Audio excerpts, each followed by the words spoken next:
All right, I'd like to call the meeting to order of the Planning, Zone, and Agriculture Committee.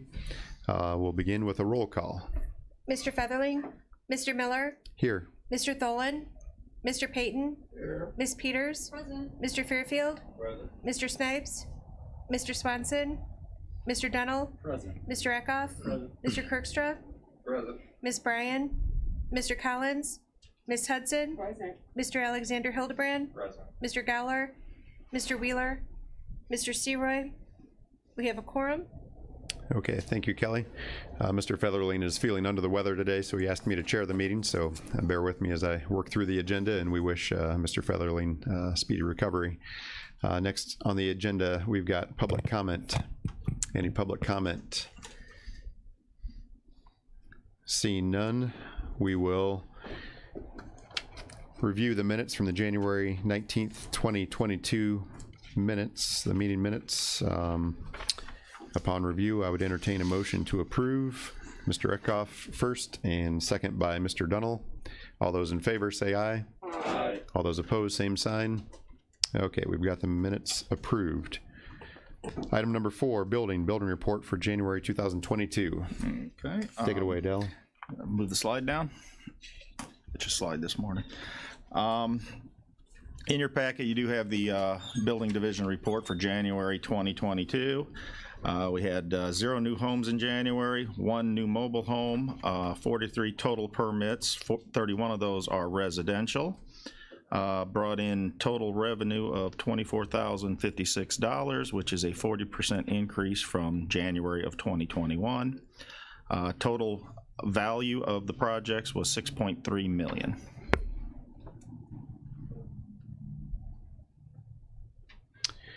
Any questions? If not, thank you very much, Dell, for that report. Item number 5, planning, Laurel Lane property buyouts. Yeah, next slide, please. But before we do that, how about we seek an approval of the building report? Oh. Okay, Ms. Peters and Ms. Hudson, all those in favor say aye. Aye. All those opposed, same sign. Great, thank you for that. Thank you for the reminder, Kelly. Okay, now number 5. Okay, Andy, Chairman Wheeler asked this to be put on the agenda for discussion. So I'll give you an overview of it. I believe he was asking, he wanted to ask for permission to do the final 2 properties at the same time.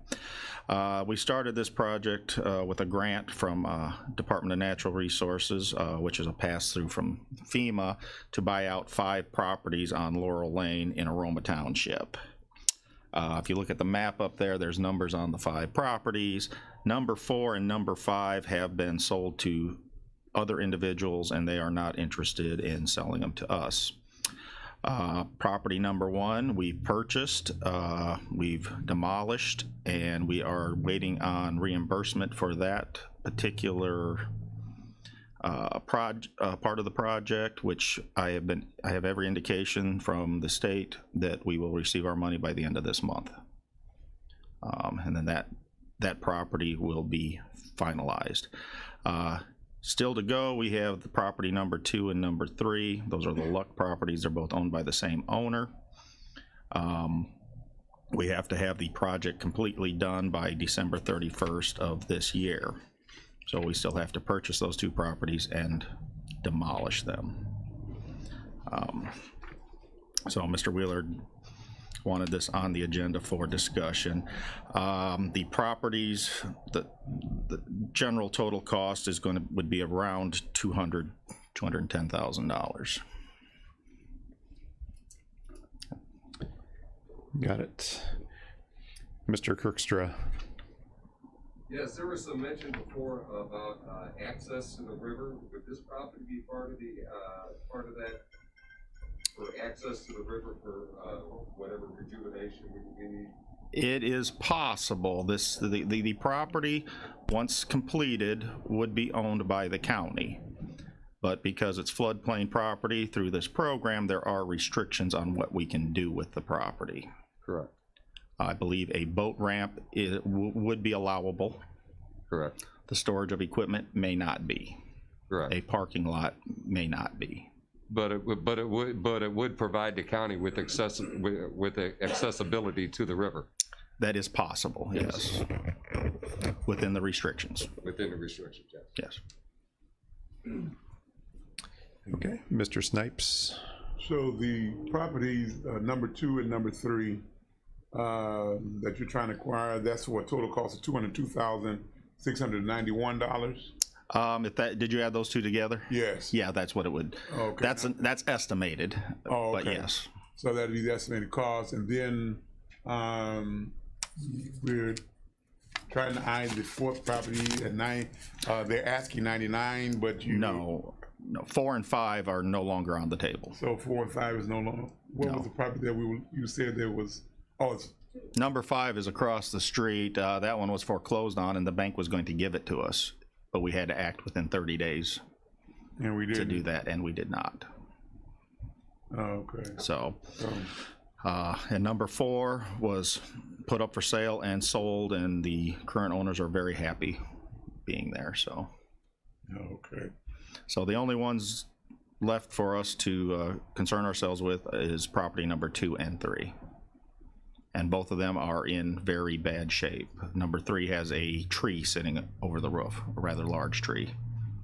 Neither one of them are habitable at all. And we reached out to the owners to see. He is just waiting on us. Okay. Chairman Wheeler. I apologize. Yes. I apologize for being on a phone call. But the whole purpose of this is the board at the time we were limited on available cash in hand, so we didn't want to get overextended because either correct or incorrect, board members felt that what if the state doesn't pay us? That's why we were only doing 2 and then getting reimbursed and then going to do the other 2. And you already see what that course of action cost us. It cost us quite a bit. So we snoozed and we loosed, as they say. So in this case, I was going to ask the board, since cash in hand is not an issue, since we can, and this is fully, what's our local cost? I apologize. Our local share on this? Yeah. What is? We have none. We have none. Other than our staff time. Exactly. That's what I was trying to get at. I mean, it's minimal. We don't have to pay for the demo. We don't have to do any of that kind of stuff. No. So it's really a cash flow issue that the board was worried about before, and that was 3 years ago. Yes, that's when we started this project. So you see, it took us 2 years, 3 years to get one house finalized. So can we please move and do this? Because it's no longer the same issue. It really wasn't an issue back then, because the state stiffed us on discretionary grants. They can't stiff you on federal pass-through money. So that's just my recommendation. That's why we're here, so we can get moving on this.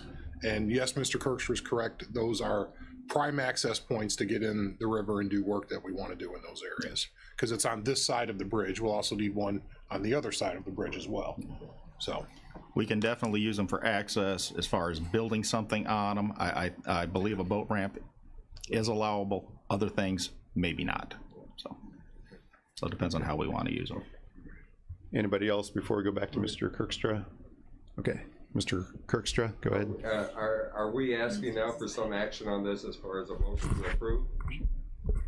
Are we asking for a motion to approve on this action? I believe the action would be to allow us to go forward with the purchase of this. I'd like to make a motion that we proceed with the process. Okay, great. We've got first by Mr. Kirkstra, second by Mr. Eckhoff. All those just discussion, clarification. I guess. Just clarification, was there a resolution on this policy, Del, when we did this originally? I don't believe so. I thought we voted on I it think it was just a vote. at full board too. Could the motion include, if there is a resolution, it authorizes the repeal of that resolution? On That sounds wonderful. Does that make sense? So we don't have to come back next month and have this vote again? We'll just see what the nature of it is for full board. Yep, Okay, thank you. sounds great. Discussion, Mr. Snipes. Just one concern, because if a tree has fallen on that particular property, and I know we said we're gonna deal with the demolition costs or whatever, if it has fallen on that property, are they waiting for their insurance to kind of take care of that, but we don't have to, or are we going to still include in demolition costs as a cautionary? The removal of any fallen trees is part of this project. Okay, so they don't have, you said it's on the house. Yes, it's on the house. That's what I was saying, so he's not, Any other trees that would be in a similar manner on the property, whether they're on a building or not, would be removed as part of this. okay. Okay. I was just looking at the way if the insurance company's gonna handle it, maybe we'll save us the 30,000. Go ahead. Got it. A question, isn't the nature of this that there is no flood insurance anymore? No, they do have flood insurance. They don't necessarily have homeowners insurance, but they have flood insurance. You have to keep your flood insurance active to be eligible for this property. I didn't know if that was one of the tangential things around being in the floodplain and repetitive, claims on that house, so that it's eligible for the buyout. I can talk to you about that. These are both repetitive loss properties, which means the federal government has spent more repairing these properties for flood damage than they're worth. And they would like to stop spending money on these properties, and it's easier for them and cheaper for them to just plainly buy them out and be done with it. Gotcha. Okay. Thank you. All right. Do I need to change my motion, or is that? I think we've got the change If they're put in. agreeable, the first and the second. have to Yes, be if you're agreeable, yes. Mr. Kirkstra, you're agreeable to that change? Yes, I would be agreeable to the change. Okay. And Mr. Eckhoff, second, okay. All right, any other discussion? If not, all those in favor of giving approval to move forward with this project, say aye. Aye. All those opposed, same sign.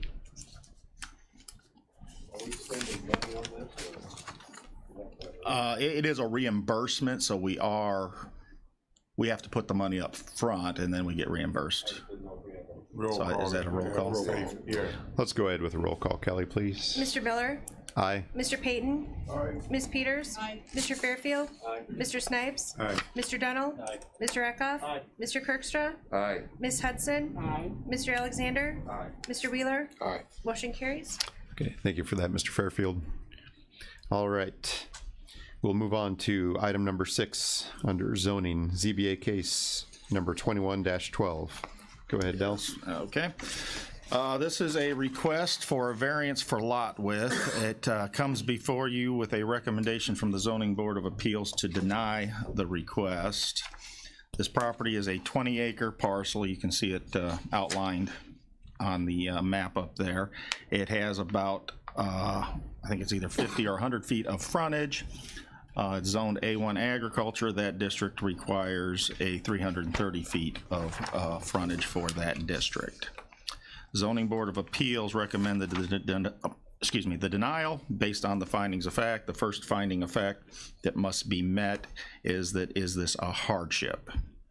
They determined that it was not a hardship because this parcel was created in March of 2021 under our current rules, so the applicant should have known what those rules are. And the applicant also admitted at the hearing that if he didn't get the variance, he would just buy the frontage he needs. So therefore, he can comply with the law. He should comply with the law. So no variance should be issued. So it was a 5-0 unanimous vote to deny. Got it. Discussion on this case. Mr. Snipes. Explain something. Now, this is the parcel that we're talking about. The one outlined in red. In red. And so he can, or they can purchase any of this additional, is what you're saying to make? They indicated that they could, and the owner of the property surrounding it that they purchased it from has already contacted me about reconfiguring it. Oh, okay. So. All right. Got it. Chairman Wheeler. Would the motion be proper if it's made to concur with ZBA? Should that be part of the record? The motion could be to approve ZBA's recommendation, which is to deny. Is that always the best practice to do if we're in In these zoning types of cases, situations? yes, you should be accepting their recommendation, Gotcha, thank you. or not accepting it, whatever the As case may be. Sure. Mr. Snipes. Just one other question.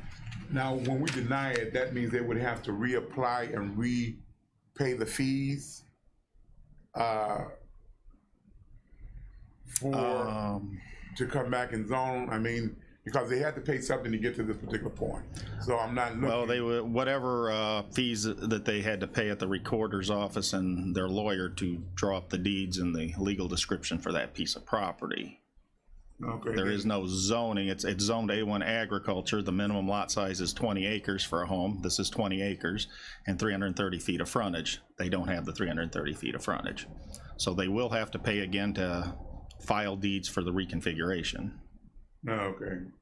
And whatever costs they have from But not for outside the sources, there would be no variance needed. Oh, okay. That's why zoning board recommended it be denied, because they don't feel a variance is warranted. Oh, okay. All right. If there's no more discussion, I'd entertain a motion to concur with ZBA's recommendation to deny. Mr. Kirkstra? Okay, Ms. Hudson? Any other discussion on this? If not, all those in favor say aye. Aye. All those opposed, same sign. Great. All right, thank you, Del. Now, ZBA case number 21-13. Okay. This is a request for a special use permit for amusement facilities on Grove Street in Illinois Diverse Tech Campus. The property is owned by Andrew Lee Jr. He recently built a pole barn on that property that is outlined in red, with the intention of it being storage and an office space for his business that he operates there, which is he rents portable toilets and bounce houses. Somewhere in the middle of his construction of that building, he thought it would be a good idea to be able to host birthday parties and other parties in part of the building that he was not using.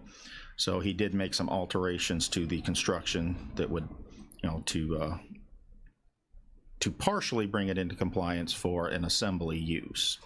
It was permitted as an S1 storage use, so the building codes that were applied to that building were for a storage use.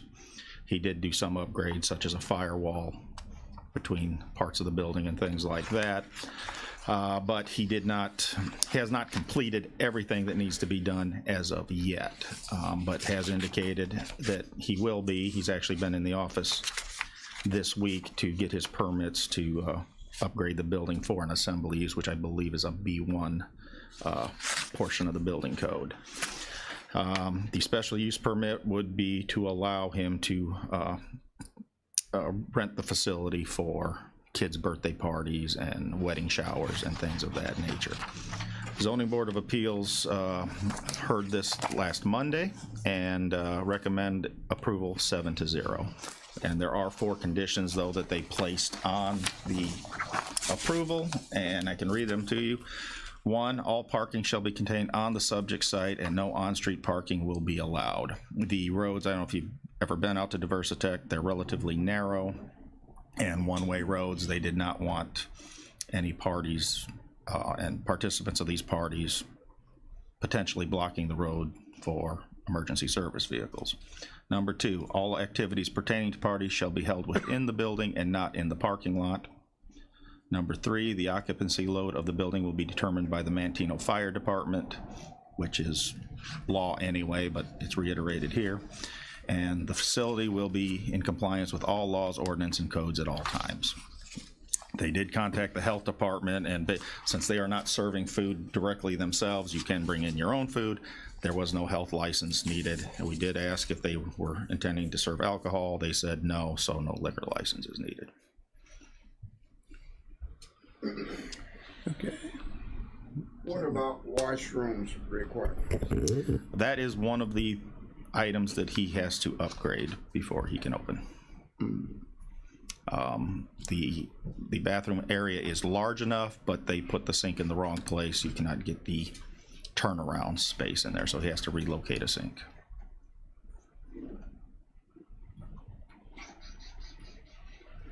Did you, Mr. Snipes? Hearing no objections, and based upon the the conditions that they have to bring it up into all compliance and orders, I make a motion that we concur with the recommendation and move to approve this zoning board appeal case ZBA 2113. Okay, great. Second. Second by Mr. Payton. Discussion, Mr. Wheeler. Who issues occupancy on that? We issue occupancy, but as far as the number of people that can be in the building at one time, that is the fire department. And whose responsibility is it to monitor ADA compliance then? That would be us. And so parking lot, ingress, egress, all that's probably the most expensive thing he has yet to do. He has to pave the parking lot and put in ADA. He's required 2 ADA spots in the parking lot. so that can't even be a condition because it's just assumed you have to do that. That's federal law. It's He federal will have to do that. That's when we would do that before we'd issue occupancy. Yes, Okay. yes. Now, what is in close proximity to that? That was my other question. I can't tell from the aerials. I don't know what's. Well, if you look at the map up there, he owns, there's a vacant lot to the south. He owns that. That's where he's actually going to store the porta potties at now. The portable toilets instead of in the front of the building. South of that is a self-storage area. To the north is, it's another small business or storage building. I'm not exactly sure what that one's used for. So where's residential, I guess, is I should be more. About 3 blocks away. Because if it starts out with kids' parties, it turns into bands at 2 in the morning. And I don't want, because we would be the ones policing that. Yes, we would be. And so that's why I'm asking about that. You know, it's how close is that in proximity and the noise ordinances that we have. That's the only concern I have. Just off the map to the north would be the nearest residential. About 2 blocks north. What's that to the northeast?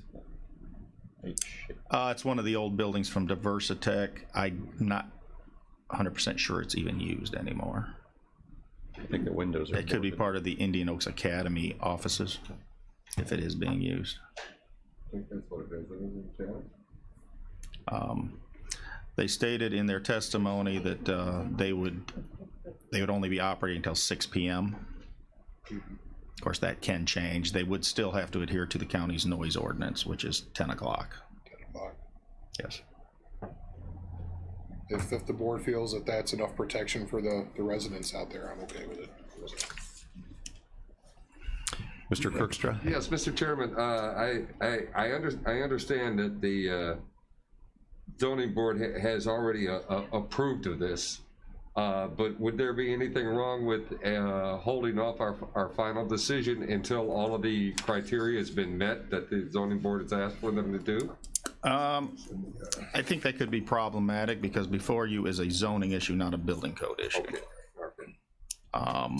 So holding this up for building codes, if he doesn't, the special use permit would go away if he doesn't upgrade the building properly and get his building permit and his occupancy permit. He has 12 months to do that. Okay. Otherwise, the special use permit would automatically be revoked. Correct. Now, to address Mr. Wheeler's concerns, the 4 conditions are conditions that the zoning board placed on it. This committee has well within their rights to place more on it if they would like. So if you wanted to limit the hours of operation, you could. Just something to throw out there. Thank you. Any other discussion on that? I believe we have a motion and second on the floor to approve the ZBA recommendation to allow the special use permit. If there's no other discussion, all those in favor say aye. Aye. All those opposed, same sign. Great, excellent, thank you, Dell.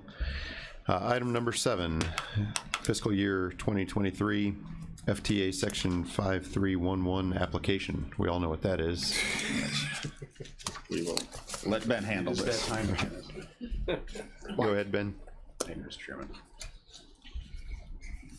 So it's the time of year where we look towards initiating our new fiscal year for our rural transit program. So We got a little bit of extra agenda items today, which we'll talk through in a moment, but I guess kind of the fundamental kind of takeaways for this.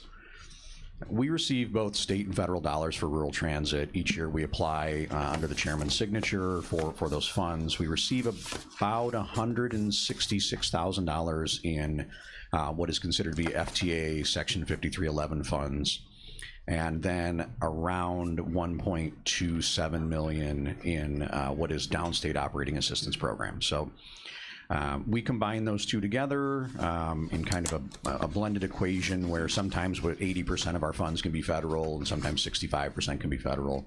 And we offer around $700,000 worth of transit a year. It ties to, in rural transit, being able to maximize your state and federal dollars with their appropriate match dollars. I mean, one thing for this committee to consider, the county board does put $15,000 a year, or historically has, to rural transit. So part of that match comes from county funds.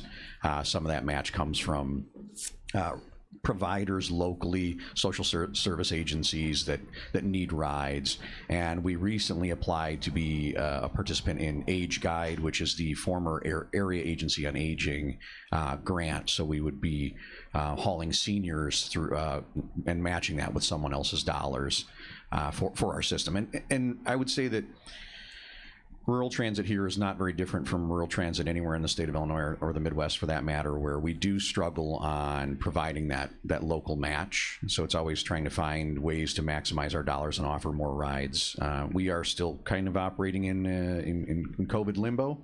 I know there was an article that ran in the Journal after we announced the bus barn and new vehicle grant that we received on a rebuild. And you'll see our ridership numbers are down, but unfortunately with social distancing and bus rides, our costs are pretty static as it relates to those rides. So it's kind of about balancing that. We have a peak fleet of 12 vehicles currently. We are very excited about the new grant because we'll get a few new vehicles on the road. But this, for today, for FY23 5311 and FY23 downstate operating assistance, we hope to bring forward a resolution to the March board meeting to apply for our funds by April 1st, which is the deadline.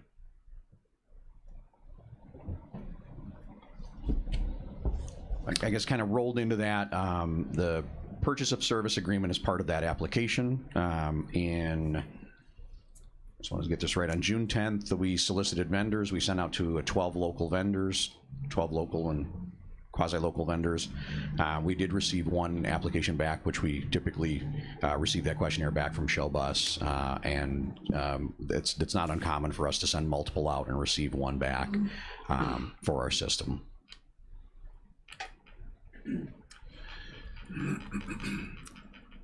Great. Anything on that item for Mr. Wilson? Mr. Snipes? Just one, I was at a basketball game last night, and the gentleman pulled me over to ask about the services in Pembroke and seeing if there was a consistent, like a bus coming for every 2 hours. Is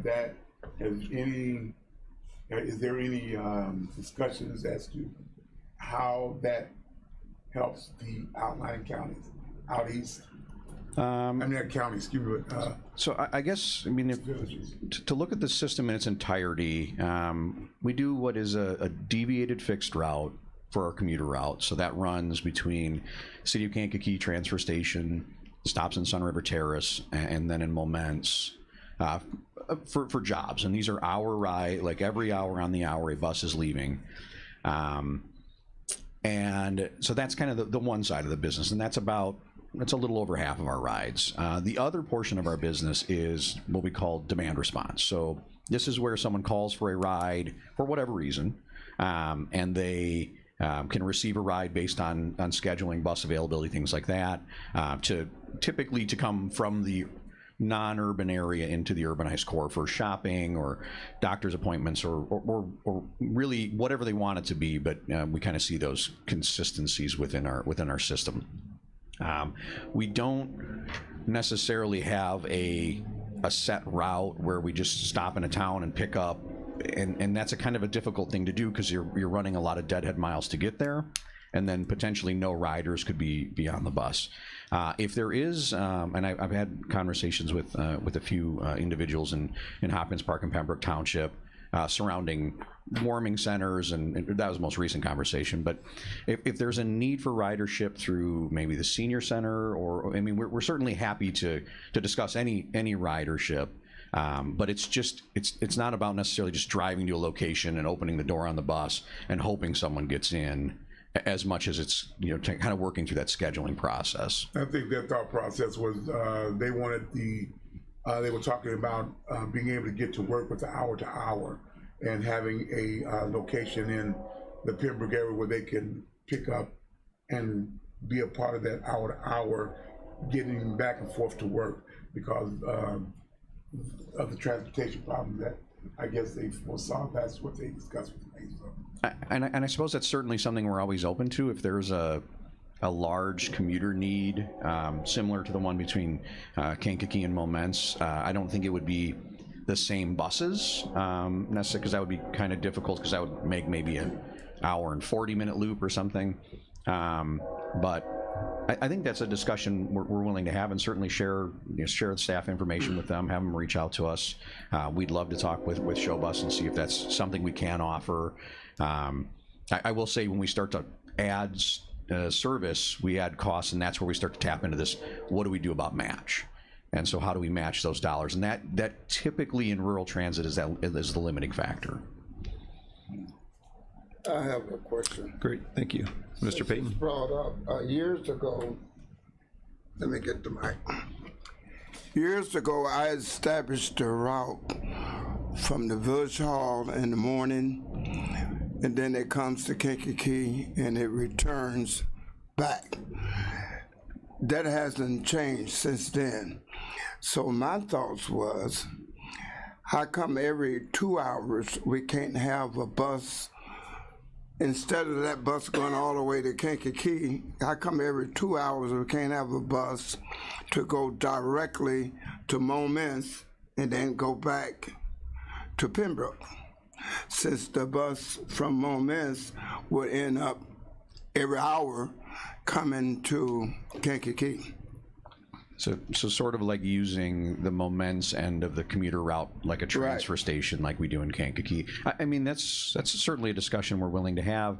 And I know that there have been some pilots run over the years with our transit system where we hear a need, we try it out, see if it works. I mean, we're certainly willing to have that discussion. Right, because that one bus that leaves in the morning at 7:30 and then come back in the evening, I really don't think we get full service out of it, because I see that bus leaving in the morning with the driver on the bus, and that's it. And then when they come back, I never see a lot of folks on the bus. But it's a need for transportation, so that's my thoughts on it. Great, good discussion, good points, good ideas. Anything else on that? If not, we can move to the next bullet point, FY 2023 Illinois Downstate Operating Assistance Program application. Was there a vote? I'm sorry. Or do we need a motion, or? Vote to allow me to sign it. Okay, sorry about that. Thanks for pointing that out. Combine the three. Correct, Ben? Yeah, I mean, if you want to combine the first three, that's perfectly acceptable. Okay, do we want to combine the three now, or wait until the other items? Mr. Chairman, I would say these are all together. I mean, this is you wouldn't do 5311 without receiving the downstate funds, and we can't do either of those without having a purchase of service agreement for a provider, at least as our current system's set up. So a combination of the three. I'll field questions on any portion of it. It's kind of all one package. Anything else you want to add on the Downstate Operating Assistance Program application or the agreement with Showbus before we do that motion? No, sir. Okay. Yes, Mr. Dunnell will make the motion. Mr. Alexander makes the second to combine those three items for signature. Roll call vote, please. Mr. Miller? Aye. Mr. Payton? Aye. Ms. Peters? Aye. Mr. Fairfield? Aye. Mr. Snipes? Aye. Mr. Dunnell? Aye. Mr. Eckhoff? Aye. Mr. Kirkstra? Aye. Ms. Hudson? Aye. Mr. Alexander? Aye. Mr. Wheeler? Aye. Motion carries. All right, thank you. All right, the next item, we've got vehicle disposal bus 10, and I think we're also adding bus number 11 to that. Yes, Mr. Chairman, there was a Scrivener's error. We left off one vehicle. So we have 2 vehicles within our fleet under our current, we executed a contract in April of 2020. Under our current contract, these were slated to be disposed of or rebuilt. So this is bus 10 and bus 11. These are both Ford models. Both of them qualify for what is, depending on the type of vehicle, you have like 5 years and 120,000 miles or 7 years and 150,000 miles, to which they qualify for vehicle disposal. So these are both 2009s. They came in through the Consolidated Vehicle Procurement Program to the county. Bus 10 currently has 176,000 miles. It's a light-duty paratransit vehicle, and it has a cracked head. We got costs from Midwest Transit. That's the main issue. There's issues and a couple issues. It's about $6,100 to fix based on the estimate. The current vehicle value at scrap value is about $300. So with having new vehicles come in through the Rebuild Illinois grant, we're requesting to scrap 10, and then 11 is a Ford medium duty, same 2009. It's got 3 failed cylinders, so the recommendation is actually replacement of the engine. Costs around $8,100 or $8,700. It's got 167,000 miles again in 2009. So both of these vehicles, with having $300 in scrap value, it doesn't seem like it makes sense to invest in new vehicles. And just one, I would say, peripheral piece of information. I was on the phone yesterday with Zoe Keller from IDOT. We had previously heard there wouldn't be consolidated vehicle procurement. It was kind of this like nebulous, we don't know. According to Zoe, as of yesterday, they're about to roll it out. So we feel a little more comfortable not fixing the vehicles, knowing the state is going to roll out a new conduit to vehicles, because I mean this is a cautionary tale. If we can't get vehicles, we want to make sure we're keeping our rolling stock, but the new CVP is going to come out through IDOT, so we'll hopefully be able to use our rebuild dollars, maximize those and get some new vehicles to replace these. Great. Any questions or discussion on this, Mr. Snipes? I'm just wondering, and I guess Sam will better answer this question. When we're disposing these vehicles, given the nominal, the amount of like $6,100 to put them back into operation, is there any consideration on you all's part that if you can use these vehicles and be able to then probably find someone that can transport individuals to like moments? Yes, sir. Because I'm sure you can probably get money with the opera and everything else going. Would that be a consideration if y'all? That could be a big consideration. I mean, and the other piece of this is our non-5311, so our social service providers will be part of this CVP program. So that'll be organizations like KCTC, Thresholds, the townships. They're eligible. Actually, we have through VAC here, we have a van or a bus. They would be eligible to apply for a new vehicle. And when we make consideration for disposal of vehicles, it becomes the kind of good money after bad conversation. I can, Sam or Chairman Wheeler, I can ask to see what IDOT's recommendation on the vehicles is. I can tell you typically when we go for disposal, that means to dispose of. It's not to try and use again, because these are aging vehicles, and today it's the cracked head. That doesn't mean that the lift equipment's not aging, that the bearings aren't going bad, that the transmission potentially doesn't have not the same amount of life it had when it rolled off the line. These vehicles, I will say, whoever put them together in 2009 was on it. I mean, these have been running kind of faithfully this entire time, and we're happy. but it's time to replace them. I would be more inclined to lean towards looking for a new vehicle through CVP for the township, Right. versus trying to kind of limp along. I'm not going to get into their business, but if I'm looking at it, that's how I'm going to look at it. That's a good look. Just looking for a conversation to be had, so that way maybe to eliminate to kind of fix that problem you get from Pembroke to that hourly, so that people can get to work, and kind of with that area being challenging as far as getting transportation in more farm areas. So whatever positive conversations that you all can have, perhaps that'll they can benefit the residents out there. Reach to. Great, excellent. Anything else for Mr. Wilson? Did we motion and do we We need to approve that disposal? All right. Mr. Kirkstra has the motion to, and Mr. Fairfield seconds. All those in favor say aye. Aye. All those opposed, same sign. Thank you, Mr. Chairman. Excellent. I have something for Ben. Okay, Mr. Chairman has something for you, Mr. Wilson. Thank you. Surprise. New vehicles. Do they have GPS on them? I do not know. We can find out. As far as the... I think we should know where these vehicles are, because the best way to know if your system is sufficient is to see where it's going. Right. And address the need, so the data is important. I think we should have GPS on our new vehicles. I think that would give us a lot of information about our current system and how it could be enhanced.